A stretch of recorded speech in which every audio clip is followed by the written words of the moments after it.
Bismillahirrahmanirrahim. Assalamualaikum warahmatullahi wabarakatuh.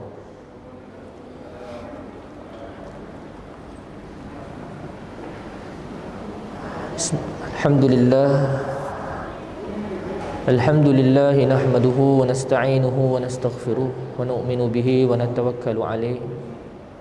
Wa na'udzu billahi min shururi anfusina wa min sayyiati a'malina. Man yahdihillahu fala mudilla lahu wa man yudlil fala hadiya lahu. Asyhadu an la ilaha illallah wa asyhadu anna Muhammadar Rasulullah. Allahumma salli ala sayyidina Muhammad wa ala alihi wa sahbihi ajma'in. Amma ba'd. Alhamdulillah, semua sihat lah? Alhamdulillah. Ada mic kita kah? Pin mic.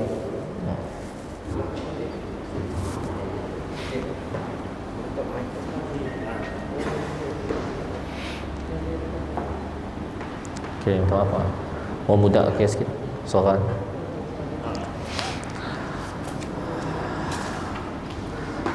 Baik, kita terus pergi ke kitab kita. Muka surat berapa tuan-tuan? Ha? Muka surat berapa?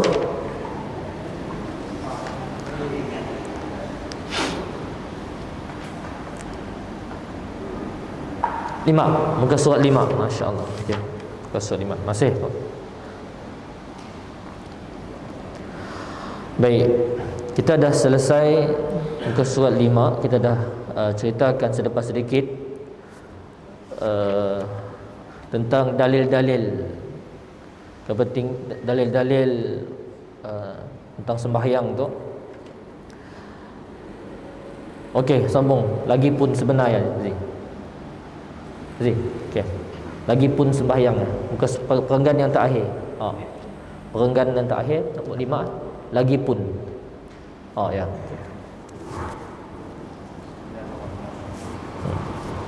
Lagipun sembahyang yang sebenar itu dapat mencegah seorang daripada perbuatan keji dan mungkar seperti firman Allah, wa aqimus salata inna salata tanha 'anil fahsya'i wal munkar wa la tadhkurullaha akbar wallahu ya'lamu ma tasna'un.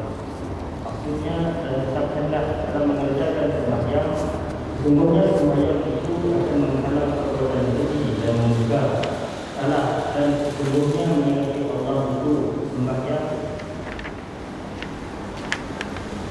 amat besar manfaatnya, dan Allah Maha mengetahui apa yang kamu lakukan. Tuan-tuan yang dimuliakan oleh Allah Subhanahu wa taala, Allah Subhanahu wa taala telah berfirman, wa aqimis salat innas salata tanha 'anil fahsya wal munkar.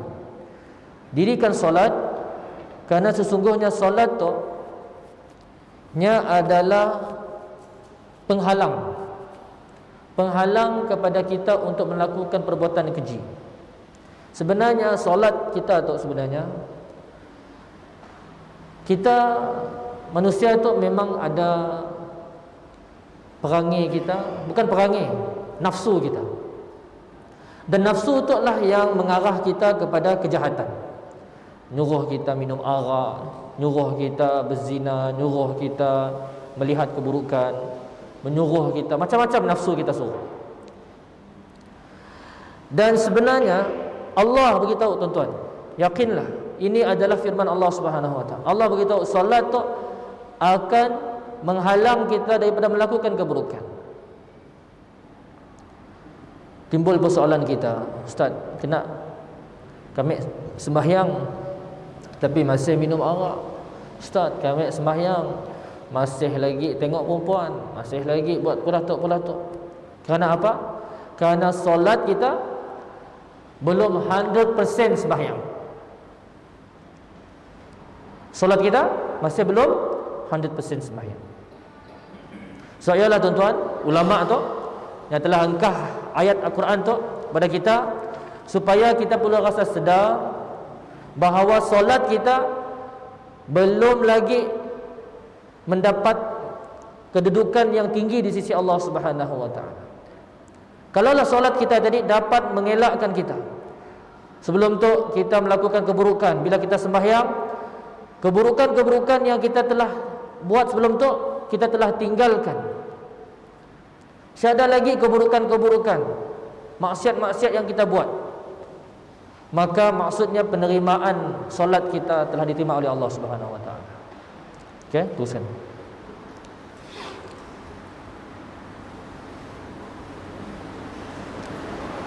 Maka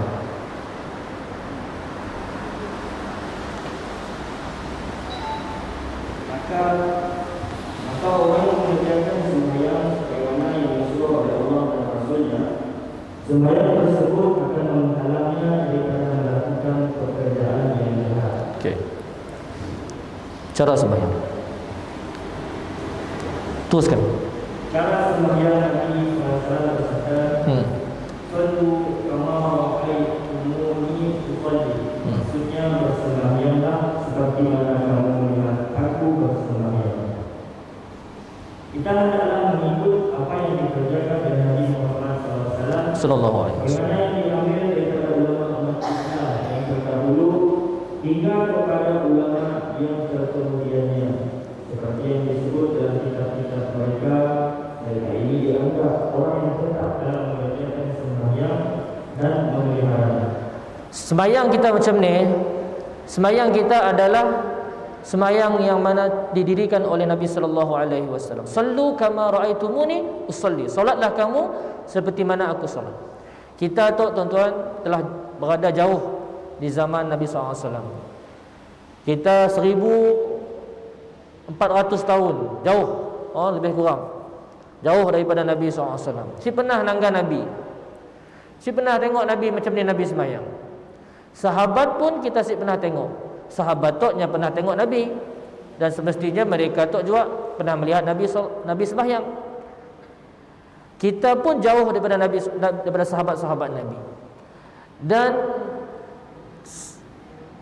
sahabat tabi'in yang melihat sahabat-sahabat. Kita pun pernah jumpa tabi'in, jauh dengan Nabi. Tapi bagaimana kita nak ikut Nabi sembahyang? Maka penulis mengatakan kita kena mengambil daripada ulama umat Islam yang terdahulu hingga kepada ulama yang terkemudiannya. Alhamdulillah tuan-tuan, yang kita sembahyang tu kita kena tu dah mudahlah, dah ada handphone. Walaupun si pernah pergi Mekah, si pernah pergi Mesir, kita pernah nangga adanya live sembahyang. Dan orang yang pernah pergi Mekah pun dah nangga dah macam ni orang sembahyang. Kini tu pun ada orang Mekah pernah datang di Malaysia. Mungkin kita mungkin kita madah orang Melayu kita betul. Dan kita nangga semua sembahyangnya lebih kurang macam sembahyang kita. Seadalah kita tok sembahyang, rukuk kita lain, sujud kita lain, dan apa yang kita buat tu telah mengikuti seperti mana Nabi SAW, bagaimana mereka tahu daripada hadis-hadis Nabi dan ulama-ulama terdahulu. Mereka mengambil belajar sembahyang itu daripada tabi'in, kemudian daripada tabi'in, kemudian sahabat, kemudian daripada Rasulullah SAW. Baik, kemudian rupa sembahyang. Baca tajuk dulu. Rupa sembahyang. Okey, sembahyang tu ada rupanya. Sembahyang tu ada rupanya. Tuan-tuan, dalam kitab tu kita sebenarnya ulama tu nak bantu kita untuk kita faham, untuk kita nak tunjukkan kepada kita untuk faham bagaimana nak sembahyang. Maksudnya apa? Macam ni sembahyang, kan tadi saya beritahu macam ni sembahyang Nabi sallallahu alaihi wasallam. Dan Nabi nya sembahyang, Nabi telah tinggalkan saya dah ingat lagi tentang dunia. Apabila nya sembahyang, bila nya angkat takbir, maka Nabi telah letakkan antaranya dengan Allah Subhanahu wa taala. Saya dah lagi otak Nabi saya dah fikir lain. Begitu jugalah sahabat-sahabat. Begitu jugalah orang-orang soleh terdahulu, ulama-ulama terdahulu, mereka telah jadikan sembahyang ya sebagai penyelesai masalah mereka. Telah jadikan sembahyang tu sebagai satu hiburan untuk mereka. Macam ni kita nak tu, macam ni kita nak dapat tu. Tu ulama zaman tu. Ada rupa sembahyang tu. Sembahyang tu ada berapa? Okey. Sembahyang ada 2 rupa. Ada 2 rupa. Okey. Ia tidak akan lengkap dan sempurna melainkan dengan adanya kedua-dua rupa ini. Iaitu rupa luaran yang sempurna pada dalaman yang hakiki, hakikat batin. Jadi ulama tu tulis yang ada ni ada 2 rupa, rupa luaran dan rupa dalaman. Dalaman yang maksudnya hakikatlah batin. Zahir dan batin. Baik. Kemudian rupa luaran. Okey, kita nangga. Kita pergi ke luaran dulu. Okey, kita pergi luaran dulu. Syarat itu sebagai rohnya. Okeynya beri gambaran kepada seorang manusia. Manusia tu, kalau manusia yang kacak macam ni pun syada roh. Macam ni manusia ya. Berani sikit kita dengannya. Contohlah, ada orang tu, ada seorang tu yang dah mati, ada roh mati di situ. Di masjid okeylah kita rami-rami. Musuh seorang kita dengannya, berani sikit kita. Nah, maksudnya apa? Solat tuan-tuan, yang anggap sembahyang tu ada syarat nya menganggapan bahawa solat tu kan tadi solat tadi ada luaran dan dalaman. Kena tu nya cerita hal luaran dulu. Jadinya beritahu syarat. Syarat tu seperti roh. Apa contoh syarat? Itu kita nak tahu. Kata memang dalam kitab tu ada sebut. Kelak kita akan belajar. Syarat tu antaranya menghadap kiblat. Mun si hadap kiblat seolah-olah jadi sembahyang. Munnya benajis nya si sembahyang. Ya syarat-syarat sembahyang. Kelak kita akan kupas sedikit-sedikit. Ya syarat-syarat sembahyang. Yang kedua, okey. Rukun itu sebagai kepala dan badan. Kalau orang manusia yang tadi berjalan, saya ada pala. Saya ada pala. Tok tuan-tuan, supaya kita nak tahu bila kita sembahyang, macam ni rupa sembahyang kita tadi. Ada pala ke tak ada pala? Okeylah. Mungkin luaran kita cut, batin pula. Tok jadi kita nak pastikan luaran kita perfect. Luaran kita lengkap. Rukun tu tuan-tuan, walaupun kita dah belajar zaman-zaman dulu, tapi kena ulama mahu kita tahu apa rukun-rukun sembahyang. Rukun sembahyang ada berapa tuan-tuan? Ada 13, masya-Allah. Nah, syada orang madah. Alhamdulillah kita dah belajar betul 13. Ada orang masih kita tanya apa-apa rukun sembahyang? Masih sih tahu. Anak-anak kita perlu tanya anak-anak kita. Berapa rukun sembahyang anak? Mun anak madah 13, alhamdulillah. Mun anak madah 28, rukun apa nak ya kah? Nah. Mun anak madah 1, mau cek rukun apa ya anak? Nah, apa 1 ya? Jadi mau tahu. So apa rukun tu kepala kepada badan. Penting mau tahu rukun. Okey, yang ketiga. Sunat ab'ad. Okey, apa lagi sunat ab'ad ya ustaz? Mungkin dalam masjid tu tahulah. Tak lain-lainnya tahu sih. Jadi tu perlu kita tahu juga. Apa tu sunat ab'ad? Sunat ab'ad tu nya sunat tapi nya kedak macam rukun. Tapi nya sunat. Sunat ab'ad tu tuan-tuan, mungkin tuan-tuan yang masih ingat ataupun lupa, saya nak ulangkan balik. Sunat ab'ad tu nya perlu, kalau tertinggal sunat ab'ad tu nya perlu digantikan dengan sujud syahwi. Sunat ab'ad tu ada berapa? Kelak kita akan ingat lagi. Nya ada 2 aja. Tahiyat awal dengan doa kunut. 2 tu. Kelak kita akan uraikan lagi. Sunat ab'ad. Kalaulah nya tertinggal sunat ab'ad tu, seolah-olah nya jalan sada kaki. Nya jalan, nya hidup. Nya ada pala, tapi nya ada mata. Nya hidup, tapi nya ada telinga. Minta maaf saya sebut, nya cacat lah. Kurangnya pun sembahyangnya tadi. Okey, kemudian yang keempat, sunat hai'ah itu sebagai bulu perhiasan. Sunat hai'ah, tuan-tuan. Apa sunat hai'ah, tuan-tuan? Apa contohnya sunat hai'ah? Aziz, ingat? Apa contoh sunat hai'ah? Bila belajar tu firm dah. Bila belajar tu kelak, apa sunat hai'ah? Tu kita terus jawab. Apa sunat hai'ah contohnya? Wakil seorang daripada kamu baru. Antaranya angkat tangan. Allah, angkat tangan, takbir. Sunat hai'ah. Letak tangan dekat dada. Sunat hai'ah. Maksudnya apa? Mun kita angkat takbir tadi, sah sembahyang kita walaupun imamnya, tapi imamnya mesti bunyi Allahu Akbar, takbiratul ihram, ya rukun. Angkat tangannya sunat hai'ah. Baca surah sunat hai'ah. Baca rukuk sunat hai'ah. Ya sunat hai'ah. Okey? Kelak kita akan baca sikit. Selain daripada rukun, selain daripada sunat ab'ad, semuanya adalah sunat hai'ah. Tu kita mesti tahu, tuan-tuan, mesti tahu. Memanglah ada dalil. Siapa yang tahu sunat hai'ah, sah sembahyangnya. Bukan dalam macamnya. Tapi tu ulama begitu apa? Siapa yang tahu sunat hai'ah tu seolah-olah apa? Yang ada bulu. Minta maaf saya sebut. Orang lelaki dari kita badannya ada bulu. Macam ni rupanya. Ya tuan-tuan jawablah.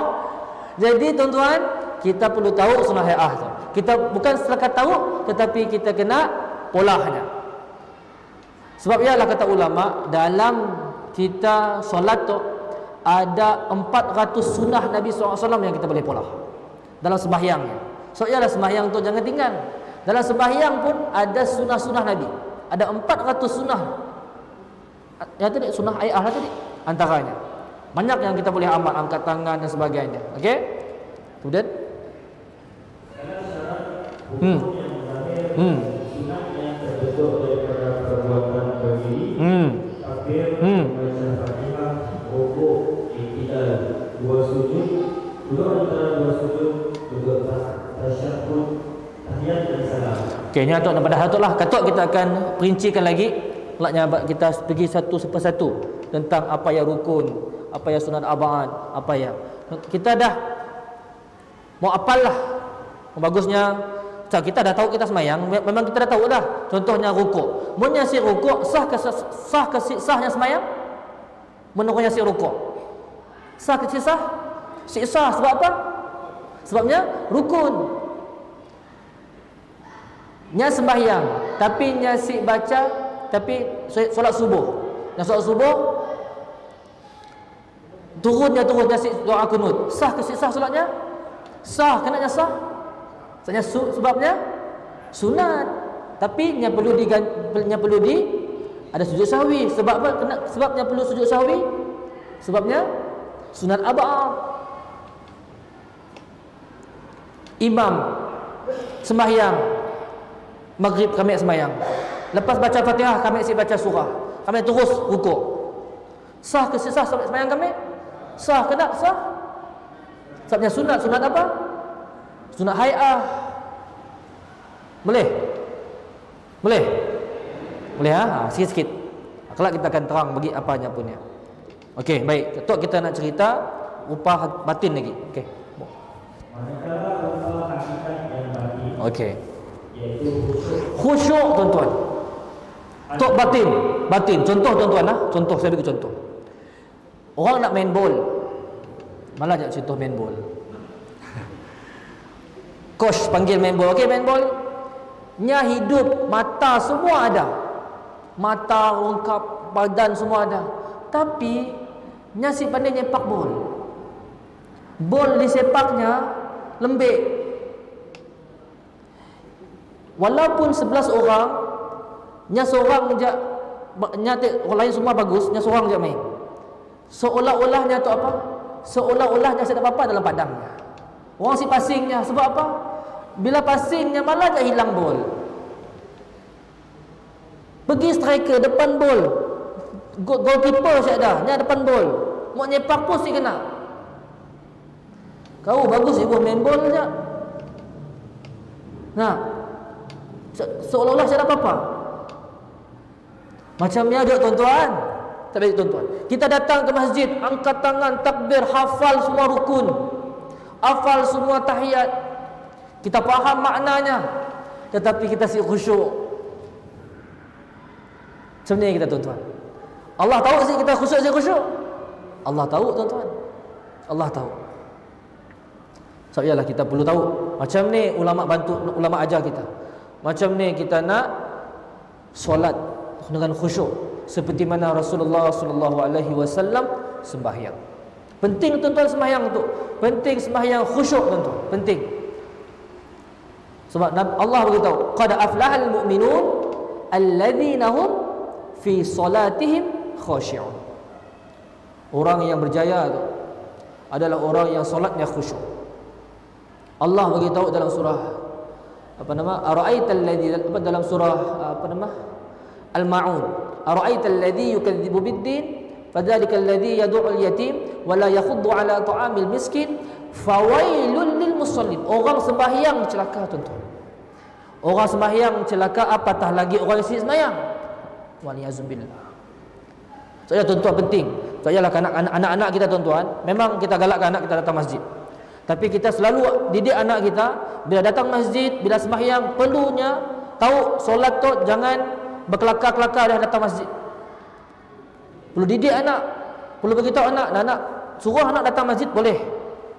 Tapi jangan anak kita mengganggu orang selain si sembahyang. Mengganggu kita sembahyang khusyuk, mengganggu kita. Perlu ajar anak kita. Seperti mana anak-anak kita menghormati di rumah agung. Masuk rumah agung, anak hati-hati ya, jangan pegang macam-macam tu. Macam ni lah juga menghormati rumah Allah.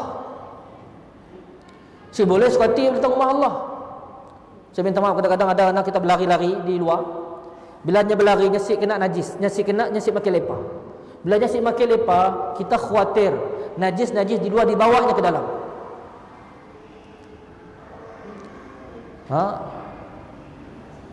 Perlu kita didik anak-anak kita. Perlu kita padah dengan anak-anak kita. Bawa kita sembahyang, tetapi kita tahu sebab pentingnya sembahyang tu. Okey, kemudian. Okey. Sempurna ikhlas. Kena pada sempurna ikhlas. Ikhlas tu dah lah ikhlas sempurna lagi. Okey. Rendah diri. Okey. Kita tahu tuan-tuan, bila kita baca at-tahiyyatul mubarakatus salawatut thayyibatu lillah, apa maksudnya? Kita tahu apa maksud at-tahiyyat, apa maksud al-mubarakatus salawat. Kita tahu makna-maknanya. Bila kita angkat wajjahtu wajhiya lilladzi, kita tahu makna. Okey? Baik. Dengan kata lain, kepada sembahyang itu adalah bahagian badan dan anggotanya, manakala rupa dalamannya adalah bahagian hati dan perhatiannya. Okey, boleh faham sikit dah? Ulama tu pada sembahyang tu kedap badan tadi dan batin tu seolah-olah macam hati. Yang jadi bagus. Orang datang kepada kita, contohlah kita nak kahwin dengan orangnya.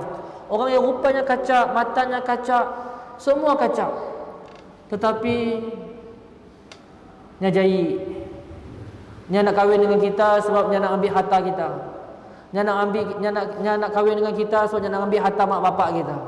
Nya nak kahwin kita sebab nya nak bunuh kita gila. Mau kita kahwin dengannya? Memang kita mau. Kita mau simak orang jahit tuan-tuan. Kita simak semua orang simak jahit. Fitrah manusia simak jahit. Macam mana juga solat tuan-tuan, kita simak bentangkan solat kita jahit dengan Allah. Okey? Baik. Inilah tempat yang menjadi perhatian Allah pada hamba-Nya. Itulah yang ditangga Allah benar-benar. Benda tu. Okey? Kemudian Kata Imam Al-Ghazali. okey, siapa Imam Al-Ghazali? Mungkin tuan-tuan sebab saya tengok ada Ustaz Hafiz ngajar di situ. Nah, Ustaz Hafiz ada ngajar, mungkin ada kitab Imam Al-Ghazali, betul? Ada kitab, ada Ustaz Hafiz mengajar kitab Imam Al-Ghazali. Bidayatul Hidayah ada sih? Ha? Ada nak? Kitab Imam Al-Ghazali lah ya. Jadi Imam Ghazali itu tuan-tuan siapa? Kita baca di bawah ya keterangan dirinya. Oh, yang 9. Cuba kita baca sedikit Imam Al-Ghazali. Cik baca di bawahnya. Ada nota kaki di bawah ya. 9-nya. Okey. Okey, siapanya? Okey. Namanya sebenarnya, panggilannya Abu Hamid. Nama sebenarnya Muhammad. Okey. Muhammad Al-Ghazali. Namanya sebenarnya Muhammad bin Muhammad bin Muhammad bin Ahmad. Panjang namanya. Namanya bapaknya nama Muhammad, datuknya pun nama Muhammad. Moyangnya nama Ahmad. Ghazali itu apa? Ghazali itu nama tempat. Nama tempatnya lahir. Sebab orang Arab dulunya suka panggil kunyah tempat-tempat. Ghazalah daripada dekat Tursan, dekat Iran. Okey. Kemudian Naisaburi nya bermazhab Asy-Syafi'i. Tuan-tuan, Imam Ghazali itu, ya Allah, bukannya sebarang tuan-tuan. Nya itu dipanggil Hujjatul Islam. Pada zamannya ramai ulama-ulama, tetapi kehebatannya tadi telah menutupi ulama-ulama sebab hebatnya gila. Betapa hebatnya Imam Ghazali. Imam Ghazali tuan-tuan, nya pun ngikut mazhab Syafi'i. Ada kita itu, minta maaf saya sebut, dah sibuk ngikut mazhab. Ni dah zaman Nabi dulu ada mazhab padanya. Syada si payah berkenut Nabi dulu syada benda-benda ya. Seolah-olah apa tuan-tuan? Seolah-olahnya pandai lagi. Minta maaf saya sebut. Tapi benda tu tuan-tuan dah jadi keliru. Ulama-ulama kita nampak perkara tu. Kena ada mazhab-mazhab tu sebabnya mudah untuk kita dalam negara tu. Mun mazhab tu mazhab Syafi'i, negara tu mazhab Hanafi, mazhab tenang. Munlah bininya mazhab Syafi'i, lakinya mazhab Hanafi, sudah dua pun dah mudah berkelahi. Bila adanya satu mazhab, satu negara ya sama mazhab, banyak kebanyakan mazhab ya, nya akan jadi mudah dalam segala hal.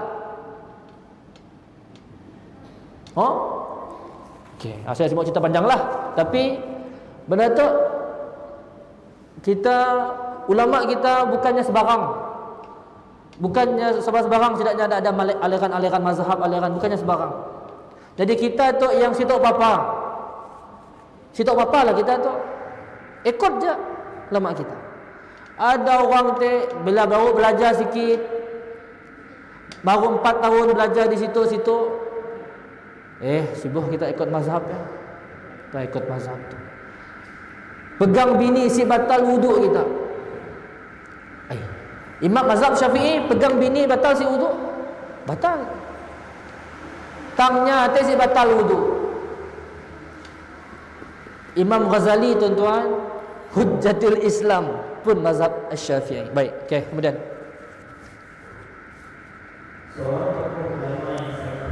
okey. Memahami agama pada kurun ke-5 Hijrah. Seorang fakih, usuli dan filosof. Hidupnya atas jalan sufi bermazhab Syafi'i. Di zamannya tiada tokoh mazhab Syafi'i yang sedang hidupnya. Dalam akidah beliau bermazhab Sunni atas jalan Asy'ariyah. Asy'ariyah tu tuan-tuan nak kita belajar sifat 20 ya. Ayalahnya aliran Asy'ariyah dan Maturidiyah ya. Nombor sifat 20 ya. Okey. Kemudian sebagai salah seorang pengasas madrasah Asy'ariyah pada ilmu kalam. Dan seorang dari 3 pengasasnya selepas Abu Al-Hasan Al-Asy'ari, yaitu Al-Baqillani, Al-Juwayni dan Al-Ghazali. Banyak gelaran diberi semasa hidupnya yang paling populer Hujjatul Islam dan lain-lain adalah Zainuddin. Namanya Zainuddin juga. Mahajatuddin. Mahajatuddin. Al-Alim Al-Awhad. Mufti Ummah tuan-tuan. Bukannya mufti Malaysia. bukannya mufti seluruh manusia. Hebatnya Imam Ghazali itu. Okey. Barakatul Anam, Imam Aiman Tuti dan Syaraful. Okey. Beliau mempunyai usaha yang besar dan berbagai bidang ilmu seperti falsafah, fikih Syafi'i, ilmu kalam, tasawuf, mantiq dan lain-lain. Okey. Dilahirkan di Tus. Dilahirkan di Tus, okey. Kemudian berpindah ke Naisabur untuk bersama Abu Al-Ali Al-Juwaini, Imam Al-Haramain. Nak belajar dengan Imam Haramain tu. Okey. Maka beliau mengambil sebahagian besar ilmu tentaranya. Jika berusia 34 tahun, beliau berpindah ke Baghdad, mengajar di madrasah Nizamiyah di era Kerajaan Abbasiyah atas permintaan Menteri Saljuk Nizam al-Muluk. Dalam tempoh itu kemasyhurannya meluas dan menjadi tempat perbuatan.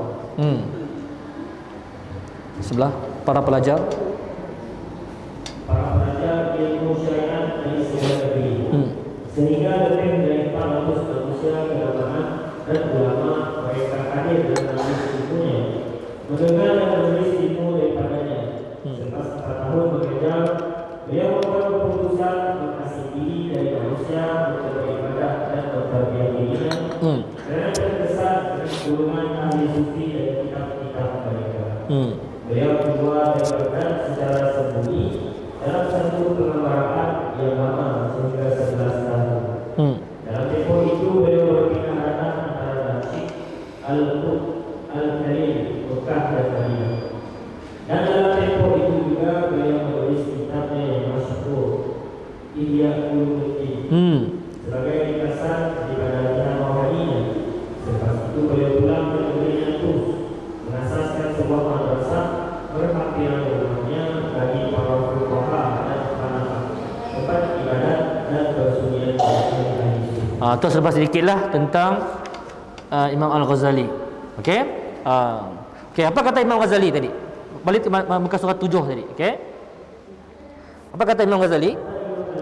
Okey, ni dah tapas sembahyang tu. Okey. Umpama orang yang mengerjakan sembahyang dengan rupa luaran sahaja. Yang ada amunnya kita sembahyang untuk rupa luaran aja, batin tak ada. Apa rupanya? Tapi lalai daripada hakikatnya yang batin. Okey. Diumpamakan sebagai satu orang yang telah menghadiahkan daya yang telah mati, yang tiada roh lagi kepada raja yang telah besar darjatnya. Kita ada raja yang besar tuan-tuan. Contohnya ada raja yang takut. Ada seorang raja tu Gauk. Raja yang digeruni pada orangnya pada ketikanya. Dan raja tadi minta kita datang beri raja yang tadi beri hadiah dengannya. Apa hadiah kita beri raja ya? Dayang, macam ni rupanya tadi. Dayang yang telah mati. Kita beri dayang dengannya hadiah. Dah bagus dah hadiah tadi, dayang diberinya. Tapi dayang mati. Ialah ibarat kita tuan-tuan, solat kita si khusyuk. Solat kita 5 minit, 1 minit pun kita si khusyuk. 2 saat dah kita khusyuk. Cemialah tuan-tuan. Okey. Manakala orang yang mengurangkan dalam mengerjakan rupa zahir sembahyang itu diumpamakan orang yang menghayatkan daya yang terpotong anggota dan tiada dua matanya berhadapan. Kedua-dua hadiah ini dihadapkan kehadapan raja itu untuk dihadiahkan kepadanya. Sudah tentulah raja tersebut amat murka dan marah kepada mereka kerana perbuatan itu menghina kemuliaan kerajaannya dan meringankan tanggungjawab terhadap kerajaannya. Tu kata Imam Ghazali tuan-tuan, yang bagi kita faham, buat faham. Macam ni sembahyang kita tu. Okey, lagi. Kemudian kata lagi, dikatakan keadaan diri kamu yang menghadiahkan sembahyang kepada Tuhan. Langsung kita fikir tuan-tuan, macam ni kita beri sembahyang kita dengan Allah. Okey? Janganlah sampai sedemikian. Takutilah kamu akan perbuatan seperti itu. Kerana perbuatan sedemikian itu pasti dapat kesalahan daripada Allah. Ketahuilah bahawa kerajaan Allah yang paling besar yang diberikan kepada sekalian hambanya adalah sembahyang di bawah waktu seperti yang disebutkan. Kerana nikmat kita tu tuan-tuan, nikmat kita tu adalah sembahyang. Kita pun tahu bagaimana Isra' Mi'raj Nabi sallallahu alaihi wasallam. Nabi sallallahu alaihi wasallam dijalankan oleh Allah daripada Mekah ke Palestin, daripada Mekah ke Masjid Aqsa, dan kemudian diangkat oleh Allah Subhanahu Wa Taala, lah bertemu dengan Allah Subhanahu Wa Taala. Dan Maha suci Allah Subhanahu Wa Taala si bertempat. Walaupun kita anggap Isra Mi'raj Nabi itu berjalan bertemu dengan Allah, tapi kan yang kita nak faham, akal kita tak tahu Nabi yang berjalan, Nabi yang perlu tempat. Nabi makhluk, Nabi yang perlu tempat. Allah Subhanahu Wa Taala si bertempat. Tetapi Allah nak beritahu, nak muliakan Nabi sallallahu alaihi wasallam. Allah nak muliakan Nabi, betapa spesialnya Nabi, betapa istimewanya Nabi. Dan Nabi pulang tuan-tuan dengan membawa sembahyang kepada umatnya. Kita si mampu nak bertemu dengan Allah, dijalankan oleh Allah, tetapi dengan hadiah solatnya tadi adalah menunjukkan betapa sayangnya Allah kepada hambanya apabila hambanya menunaikan sembahyang. Sebab ialah menjadi kemurkaan Allah apabila hambanya tadi meninggalkan sembahyang. Satu sembahyang tuan-tuan, satu solat tinggal pun nyata dihukum kafir. Satu solat dihukum kafir, dan yang akan diazab oleh Allah sedahsyat-dahsyatnya. Baru satu solat, belum lagi nya tinggal 30 tahunnya sembahyang. Jadi ini tuan-tuan, inilah nak beritahu kepada kita betapa istimewanya kita tu dihadiahkan solat. Dan bila kita diberi peluang untuk menunaikan sembahyang, maka sembahyanglah yang terbaik. 60 tahun dah kita hidup, 60 tahun dah kita belajar sembahyang, 50 tahun dah kita belajar sembahyang, 40 tahun dah kita belajar sembahyang, tetapi masih khusyuk, maka menjadi kecelakaan untuk kita. Saya tuan-tuan, antara asbab saya mau mengajar kitab tu, sebab saya mau semoga Allah Ta'ala bantu saya untuk saya khusyuk dalam solat saya. Memang bukan mudah nak khusyuk. Saya pun mengambil masa juga. Tapi kena itu pun masih juga khusyuk-khusyuk semayang. Tapi mudah-mudahan dengan berkat tuan-tuan mengajar di masjid-masjid itu, mudah-mudahan Allah Subhanahu Wa Taala beri saya solat khusyuk, dan mudah tuan-tuan pun dapat juga solat khusyuk tu. Amin ya rabbal alamin. Baik, kemudian sallallahu alaihi wasallam. Baca nyabut matanya. Tiada anugerah yang lebih baik kepada seseorang hamba yang memiliki daripada diizinkannya pada 2 rakaat yang ia sembahyangkan. Nabi pada tuan-tuan, Nabi pada apa?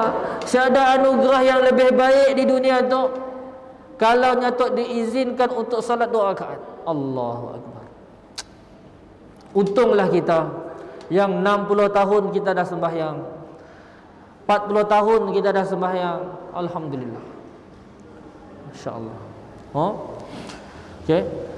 Di dalam sembahyang itu ia dapat bersedia bersama. Bilanya sembahyangnya antaranya dengan Allah, antaranya dengan Allah.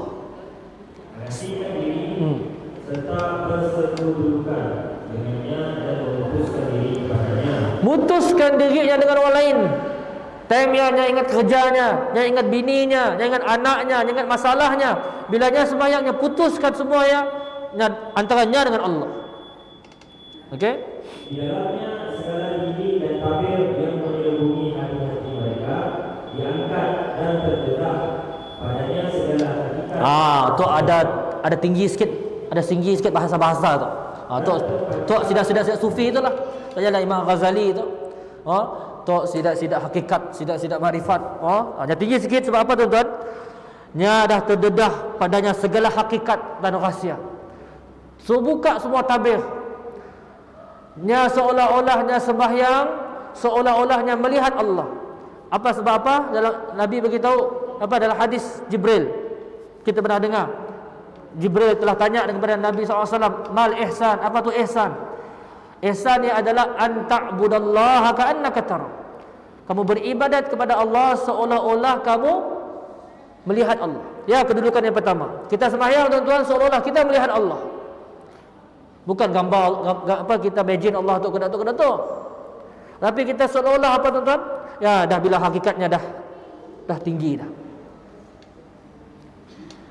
Sahabat-sahabat sembahyang tuan-tuan, seingat dunia lagi dah. Ingatnya dengan Allah. Tok kualiti solat tok lah yang kita mau. Katok solat isyak kita katok. Bantulah tuan-tuan, bantu. Sebab yalah ulama bantu kita. Yang suruh kita baca qul a'udzu birabbin nas. Ada ulama suruh bila sebab ya sembahyang tu, sebelum nak sembahyang baca Al-Quran, zikir.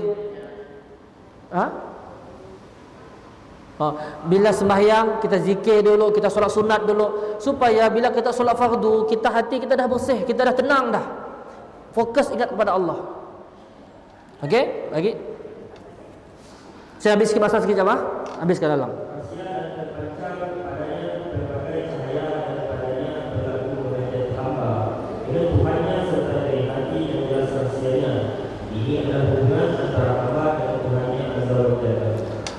InsyaAllah seperti sampai situ saja. Mudah-mudahan apa yang kita belajar tadi kita dapat praktikkan untuk walaupun permulaan, belum kita masuk lagi, kita dah masuk mukadimah sedikit. Mudah-mudahan solat kita dapat menaikkan sedikit. Sebelum tu peratus kita Makkah kita 25%, 30%, naikkan 70%. Terus naik. Mun dapat naik 100% terus. Nah, jangan ngalang-alang. Mendapat. Nah, cuba syaitan tuan-tuan yang akan cuba kacau kita sembahyang. Sembahyang kita, handphone kita lagi berbunyi berberet, aduh hai. Tok mesti bini aku call tu apa ni mintanya tok dia. Kita sembahyang ketok. Imam dah baca bismillah. Katok nak makan apa katok makan kepong, makan pergi makan di apa nama? Sri Kandi jelah. Apa order? Dah tahu order apa? Kejut habis salam dah habis salam dah. Habis salam. Kualiti ya sembahyang kami lah, sembahyang tuan-tuan siklah. Jadi kita nak tingkatkan tuan-tuan supaya khusyuk kita sedikit. Yalah ulama bantu kita. Kita bila kita sebut dan baca bismillah, bila baca bacaan imamnya, kita bantu jaga ingatan kita tertumpu kepada Allah Subhanahu wa taala. Okey, insya-Allah mudah-mudahan bermanfaat untuk diri saya dan tuan-tuan. Apa yang baik semua datang daripada Allah, yang Allah takdirkan bagi saya mohon ampun. Subhanallah wa bihamdi, subhanallah wa bihamdika, asyhadu an la ilaha illa anta, astaghfiruka wa atubu ilaih. Bismillahirrahmanirrahim. Wal 'asri innal insana lafi khusr, alladziina amanu wa 'amilus solihati wa tawassaw bil haqq wa tawassaw bis sabr. Assalamualaikum warahmatullahi